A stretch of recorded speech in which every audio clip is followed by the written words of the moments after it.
नमस्कार, अरुणाचल मिरर में आप सभी का स्वागत है। जब भी हम स्वतंत्र दिवस की बात करते हैं तो अरुणाचल प्रदेश यानी हमारे राज्य के जो हस्तियां हैं उनके योगदान के बारे में अक्सर छोड़ देते हैं या फिर भूल जाते हैं। तो ऐसा नहीं है कि हमारे यहाँ पर स्वतंत्र सेनानी नहीं हुए हैं, हमारे यहाँ भी बल्कि बहुत सारे ऐसे स्वतंत्र सेनानी हुए हैं जिन्होंने भारत माँ के लिए अपनी मातृभूमि के लिए अपनी प्राण की आहुति दे दी थी। तो इसलिए राज्य सरकार ने आज़ादी के अमृत महोत्सव के अंतर्गत जो है 3 दिवसीय नाटक करा रहे हैं जो अनसंग हीरोज़ के ऊपर बेस्ड होगा। तो इनकी जो तैयारियां हैं वो ज़ोरों शोरों से तैयार हो चुकी है। तो मैं आपको दिखाती हूँ उनकी जो तैयारियां हैं, उनकी कुछ झलकियाँ मैं आप लोगों को दिखाती हूँ। चलिए आइए।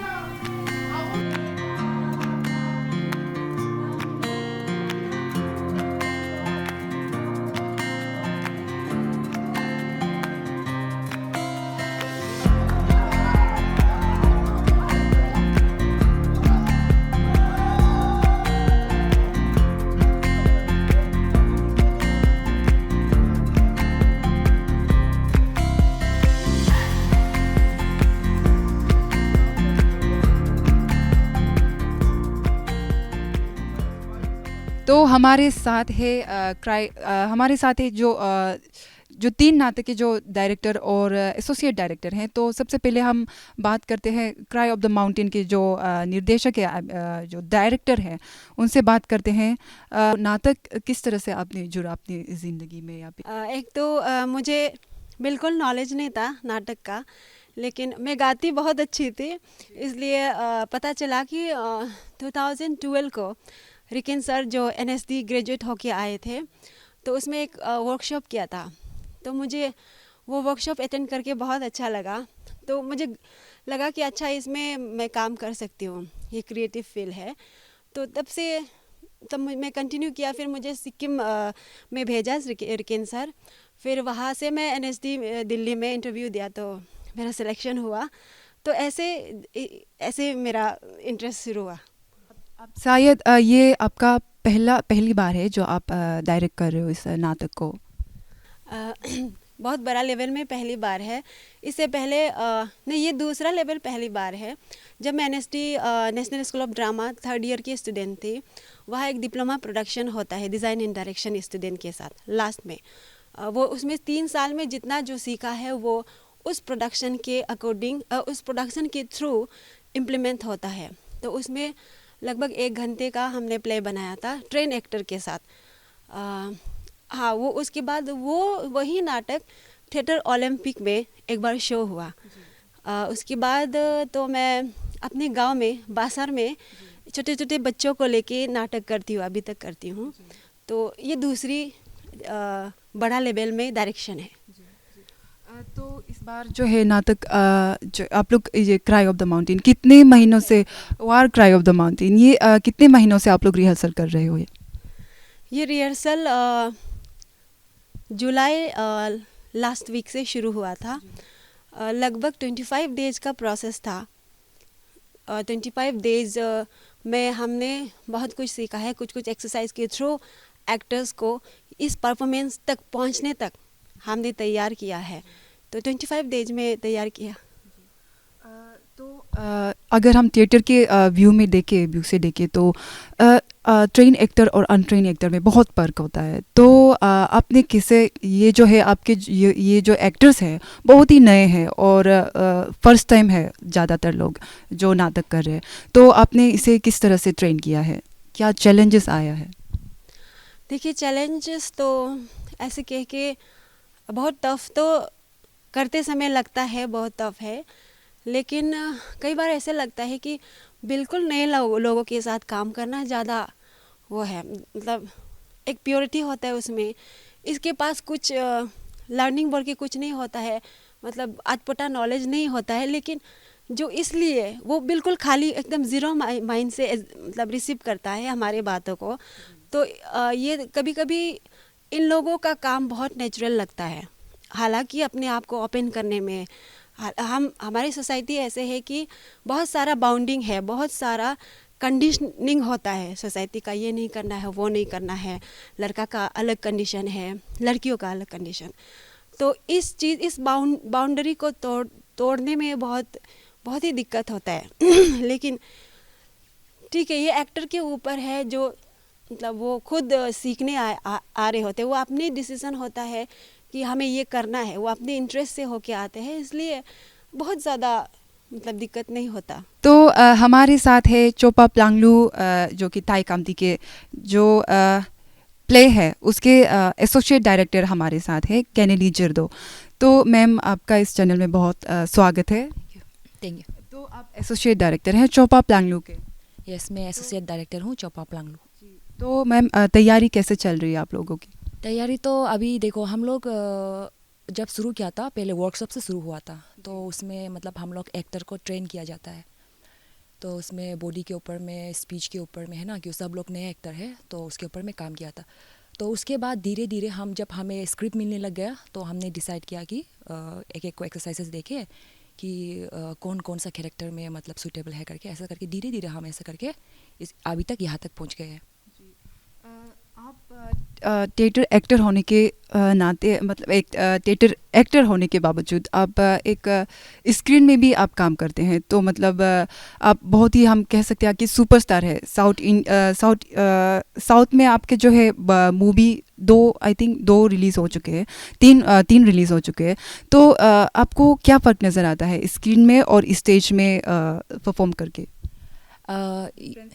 डिफरेंसेस तो ये है कि नाटक में जो है मुझे ऐसा लगता है कि मैं अपने आप को और ज़्यादा खोल पाती हूँ, है ना। और मैं आया भी इसलिए था क्योंकि मैं एक्टिंग बोल के एक्टिंग सीखने नहीं आया था। जब मैंने, टू बी वेरी ऑनेस्ट, जब मैंने बहुत शुरुआत थिएटर में मैं जब नया नया आया था, बट जब मैं पहली बार आया तो मुझे ऐसा लगा कि मैं खोल सकती हूँ, है ना। तो इसलिए मुझे लगा कि मैं इसको और आगे जाके मैं परस्यू कर सकती हूँ। तो अभी क्या है, मुझे लगता है कि नाटक में जो है अपने आप को खोलने का या अपने आप को एक्सप्लोर करने का मुझे और अच्छा मौका मिला, और अच्छा हम कर सकते हैं अपनी एक्टर्स को भी लेके, है ना, अपना पर्सनैलिटी को लेके। और फिल्म में जो है तो वो तो मतलब जैसे मतलब एक रेस्ट्रिक्शन होता है कि जो डायरेक्टर जैसे चाहते हैं ना, वो एक स्क्रिप्टेड होता है कि आपको ऐसा करना है, तो उसका मुताबिक मुझे अपने आप को उसमें डालना पड़ता है। बट मुझे लगता है कि नाटक में मैं अपने आप को और मतलब एक्सप्लोर कर सकता हूँ कि इस वे भी जा सकता है, उस वे भी जा सकता है ना, ऐसे भी हो सकता है, वैसे भी हो सकता है। तो वही।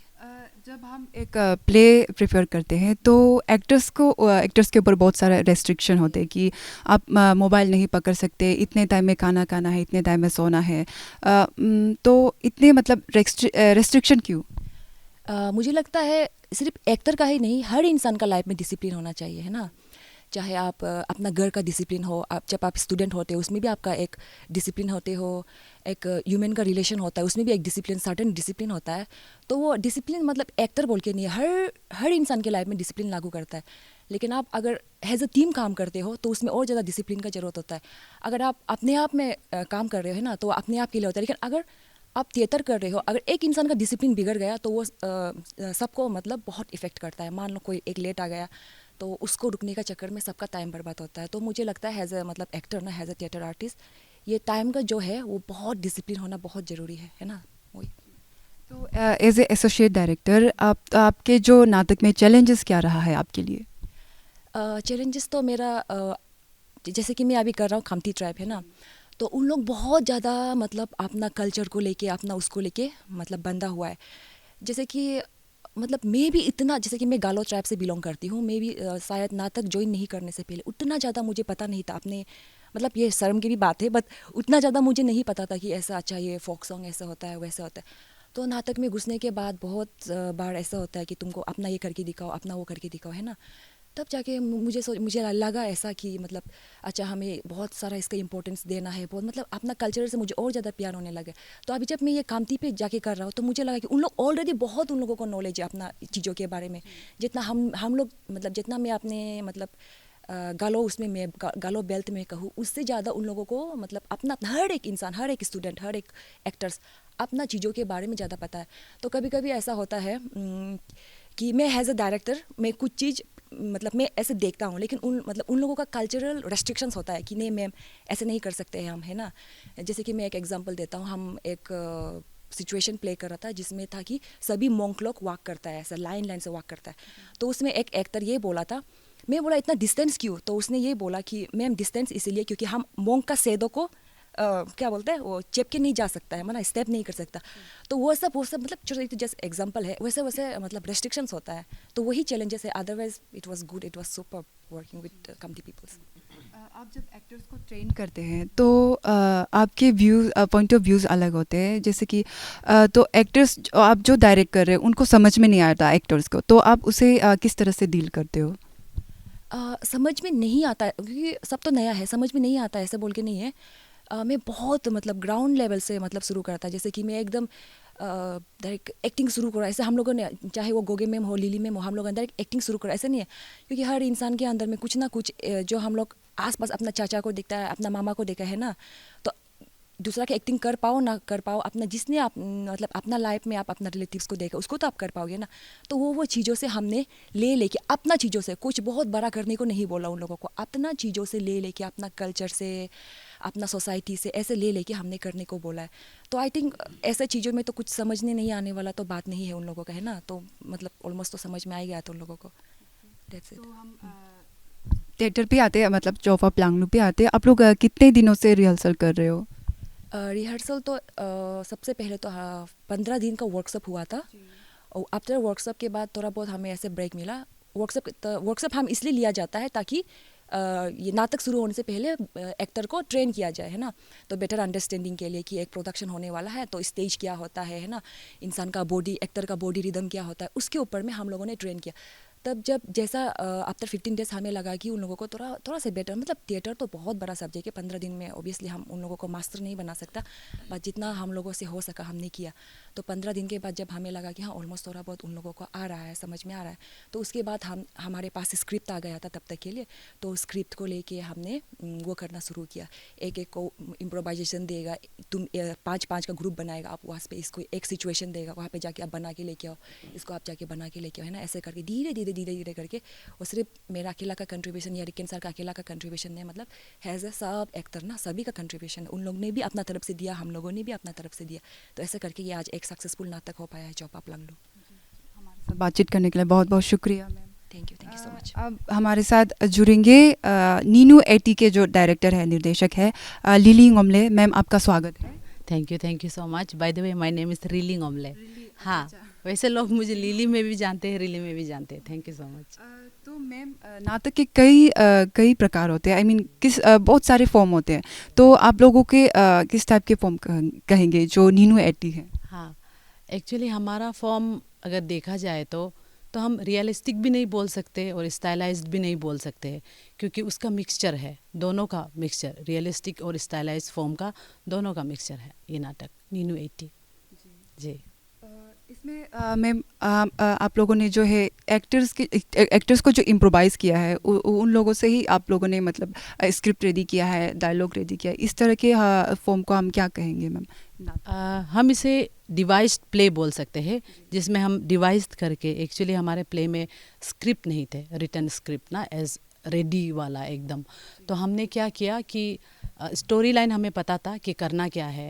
ऑब्वियसली नीनू 80, नीनू मसाकर, नीनू वार के बारे में किसको नहीं पता है अरुणाचल में।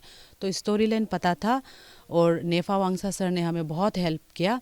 उसका ही बुक लेके, नीनू मसाकर लेके, उसके ऊपर हमने और उससे बातचीत करके, और हम लॉन्गडिंग पे भी गए रिसर्च करने, ऐसा करके फिर हमने स्टोरी लाइन पे काम किया। उसके बाद धीरे धीरे इवेंट्स डाले, और उनके कल्चर पे क्या होता है, रिचुअल्स क्या क्या होते हैं, ट्रेडिशंस में, उनके ट्रेडिशंस पे और क्या क्या एक्टिविटीज़ होती है, वो ढूंढ के एक्टर से निकाल के फिर धीरे धीरे करके हम स्टोरी कंप्लीट किया। और इस पे अगर हम देखा जाए तो जितना मेरा कंट्रीब्यूशन है उतना ही इक्वल कंट्रीब्यूशन हमारे एक्टर्स का भी है। तो मैम, नाटक जो है कोई एक इंसान से नहीं बनता है, इसके लिए बहुत सारे लोगों को जुड़ना पड़ता है। तो जैसे कि म्यूज़िक का हो गया, लाइट डिज़ाइन का हो गया, तो यहाँ पर भी है, हमारे यहाँ पर लाइट डिज़ाइन प्रॉपर्टी का, तो मतलब सब बाहर से ही आते हैं। तो ऐसा नहीं हो सकता है कि हमारे यहाँ से लिया जाए ऐसे लोकल आर्टिस्ट इस तरह? आपने बहुत अच्छा सवाल किया, क्योंकि यूजुअली क्या होता है हमारे नाटक में, हम बाहर से बुलाते हैं। आई मीन ऑब्वियसली वो लोग ट्रेंड प्रोफेशनल्स होते हैं ना, कि आप लोग प्रॉपर्टी बना रहे हो, हैंड प्रॉप्स बना रहे हो, स्टेज प्रॉप्स बना रहे हो, उसके बाद म्यूज़िक लाइट्स कर रहे, तो मैंने ये थोड़ा कोशिश की कि मेरे ही बच्चे मेरे ही स्टूडेंट्स प्रॉपर्टी बनाएं, उनका ही प्रॉपर्टी है। ले लीजिए चावल साफ करने वाले, क्या बोलते हैं उसको, धला, वो। उनके बाद फिर लॉक ड्रम उन्होंने ही बनाया, तलवार उन्होंने ही बनाया, उनका स्वॉर्ड ना, और बनाए हैं उन्होंने, बहुत सारे प्रॉपर्टीज़ उन्होंने खुद ही बनाए हैं। तो आई एम वेरी लकी इस चीज़ों में कि बहुत सारा हेल्प स्टूडेंट्स ने किया मुझे। थिएटर में जो है एक्टिंग के अलावा भी बहुत सारा चीज़ आप लोग सिखाते हो, जैसे फिजिकल मूवमेंट हो गया और योगा सिखाते हैं, ऐसा क्यों? जी हाँ, क्योंकि एक एक्टर बस एक्टिंग करके एक अच्छा एक्टर नहीं बन सकता है। ऑब्वियसली उनको फिजिकली स्ट्रांग होना पड़ेगा, मेंटली, फिजिकली, स्पिरिचुअली, ऑब्वियसली सब तरफ से उनको फाइन होना पड़ेगा। इसीलिए हम कोशिश करते हैं कि उनको सब चीज़ सिखाया जाए। और अगर अब देखा जाए तो हमें कभी कभी 1 घंटा के लिए, 2 घंटा के लिए रहना पड़ेगा स्टेज पे, तो उस चीज़ के लिए आपको स्टेमिना तो चाहिए। और सिर्फ उन चीज़ों के लिए नहीं, क्योंकि जब हम रिहर्सल करते हैं तो पूरा टाइम सुबह से शाम, फिर दूसरा सुबह, मतलब 24 आवर हम घर बाहर सब भूल जाते हैं, खाना पीना, ऑब्वियसली रिहर्सल करना होता है, तो उसमें स्टेमिना आपको बिल्ड करना पड़ता है ना। तो उन चीज़ों के लिए हम उनको तैयार करते हैं शुरू से ना, ताकि वो बस एक स्टेज पे एक ऐसा ना लगे कि बस एक कुछ रख दिया पुतला, मतलब जो बस एक्टिंग कर रहा है ना। तो उनको हर उनका स्किल्स को निकालने के लिए कोशिश करते हैं ना, ताकि निखर जाए और भी अच्छी तरह। तो हमारे साथ है एसोसिएट डायरेक्टर, आप हम उनसे पूछते हैं कि ड्रामा जो है कैसा चल रहा है। सर, रिहर्सल आप लोगों का कैसा चल रहा है? अभी तो रिहर्सल नहीं चल रहा है क्योंकि अभी शुरू होने ही वाला है। तो हमारा एक्टर्स जो नीनू 80 का एक्टर्स है, वो लोग 14th को आएंगे, उसके बाद हमारा रिहर्सल शुरू होगा। अभी तो अबोर war cry of the mountain, उसका रिहर्सल चल रहा है, and which is taken up by Goga. तो सर, आप लोग कितने दिनों से रिहर्सल करवा रहे हो एक्टर्स को? मैं प्रोसेस को आधा में ज्वाइन किया था, बट उससे पहले मुझे लगता है 10 to 15 डेज़ का चला था। देन मैं आने के बाद about 1 month, so let's say पूरा में मिला के एक 40 डेज़ का प्रोसेस हुआ था। तो जिसमें फर्स्ट सेगमेंट जो है, it was directed towards teaching the craft of acting to the actors, उनको थोड़ा ओपन अप करके how to basically how to walk on stage. हम जैसे नॉर्मल लाइफ में चलते हैं और स्टेज पे चलने का काफ़ी सारा डिफरेंस होता है, and very basic things like back नहीं दिखाना है, प्रोजेक्शन ऑडियंस तक पहुंचना है, वेरी सिंपल थिंग्स। एंड उनको काफ़ी सारा people, it's a human nature that when you go on stage and you have to be somebody else, तो कुछ रोक देता है। तो वो रोक के वो लोग उससे डर के दे ईदर एक्सप्लोड, लाइक ज़्यादा ओवर एक्टिंग कर देते, या कुछ नहीं करके पीछे चले जाते। To find that middle line, to strike the right chord, थोड़ा ट्रेनिंग चाहिए। तो वो गया था for the first few days, and then we got on to the process right away. Sir, आप तो इसमें थिएटर में मास्टर किया है, तो आपने बहुत सारे नाटक किए हैं, बहुत सारे एक्सपीरियंस है आपके। तो यहाँ पे जो है, आपने यहाँ पे अरुणाचल पे आकर अनट्रेन एक्टर्स को मतलब ट्रेन किया है, तो क्या चैलेंजेस लगा आप में उसमें? Actually, I mean, it's nowhere different to any other experience that I've had previously, because her experience एक नया चीज़ को लेकर आता है। And here particularly मैं आने से पहले थोड़ा रिसर्च किया था, and I've read the articles written by NEFA, and Arunachal के बारे में थोड़ा बहुत मैं पहले से ही जानता हूँ। and यहाँ आने के बाद जो surprising element जो मुझे लगा था कि is how disciplined the actors were from the start, and जैसे कि whenever you call them on time they come and everything, but more than that जो culture shock जो हुआ था, I think that was more interesting for me as a process। जैसे कि मुझे I knew that there was like बहुत सारा traditional activities है, बहुत musical है culture यहाँ का, and बहुत सारा folk tales है, and very expressive, grand and nature oriented, very strong beliefs, इतना ये सब था। but ये सब को लेकर to mold them into a performance was a whole other task, कि उनको वो ट्रेडिशंस को हम कैसे पॉइंट आउट करके स्क्रिप्ट में रख के स्टोरी में कंस्ट्रक्ट करके करना। That was a very enriching experience. It was like a very good learning for me as well. Yeah.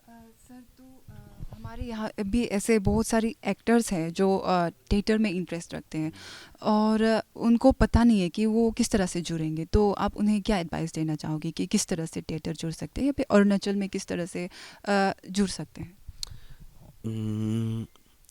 मुझे लगता है I think the only way is to keep an eye out on any activities that are being done by Riken sir, because I think to ऐसा जो आज़ादी का रंग महोत्सव या अरुणाचल का रंग महोत्सव अंडर आज़ादी का अमृत महोत्सव में ये इतना बड़ा इवेंट करना is a very big deal. तो बट ऐसा कुछ अपॉर्चुनिटीज़ उनके थ्रू मिलेगा तो I think everybody should go act right on it immediately. But उनके अलावा if there is anybody interested in the craft of theatre and if they want to learn acting, then मैं suggest करूँगा कोई कुछ institutions में check करे, कुछ theatre courses वगैरह या कोई वर्कशॉप्स में जाके अटेंड करे जो बहुत सारे एक्सपीरियंस लेके आते हैं. तो उनके साथ कुछ प्रोडक्शन में काम करे, कुछ प्ले करे, कुछ नाटक करे या कुछ कोर्स करे. उससे ऑटोमेटिकली जब प्रोसेस में जुड़ जाते हैं, लर्निंग इज़ इनएविटेबल. सर आप बताइए कि आप कहाँ से हो? मैं हैदराबाद से हूँ एंड मेरा नाम सिम्बा है और मैं हैदराबाद से हूँ. थिएटर बैकग्राउंड से हो? हाँ, तो मैंने मास्टर्स ऑफ परफॉर्मिंग आर्ट्स किया था एंड लेकिन मैं थिएटर में तो बचपन से जुड़ा ही था. तो so I been I think theatre has been my entire life. So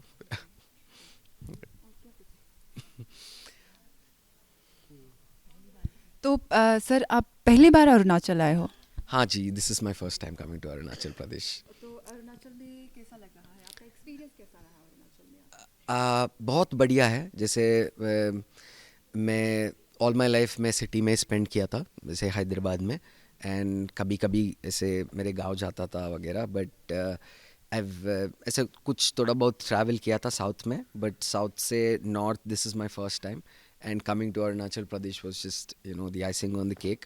and यहाँ आके लोगों से मिल के यहाँ पे ट्रेडिशंस, जैसे मैंने बोला कि निनू वॉन्शो ट्राइब के ऊपर उनको उनके बारे में समझ के, उनके बारे में काम, उनका ट्रेडिशंस को लेके काम में रखना, it was all a very great experience. पहला तो बहुत कंफ्यूजिंग लगा because it's so much, right? It's so much in one plate and which is very beautiful and very intricate and intense as well. तो उन चीज़ों को जैसे process में आया था. And also I had a few friends before coming here as well from Arunachal Pradesh. तो उन लोगों से मैं सुनते आया था कि यहाँ का the varied aspects of tribes, इतना सारा ट्राइब्स, हर ट्राइब का different language, different culture, different festival, ये सब थोड़ा बहुत सुन के आया था. बट यहाँ आके व्हेन वी स्टार्टेड वर्किंग, उनमें से पहले तो ऐसे आइडिया था, बट यहाँ आके जब we started working and everything, मैं आइडेंटिफाई कर पाया था, अच्छा ये गालो है, ये वॉन्चो है, ये निशी है, एंड उनका पेक्यूलियरिटी, उनका व्हाट्स देयर यूनिक ब्यूटी, वो सब यहाँ के काम करते हुए मुझे समझ में आया. तो अरुणाचल के जो अनट्रेन्ड एक्टर्स हैं उन लोगों के साथ काम करके आपको कैसा लग रहा है सर? बहुत अच्छा लगा है. जैसे कि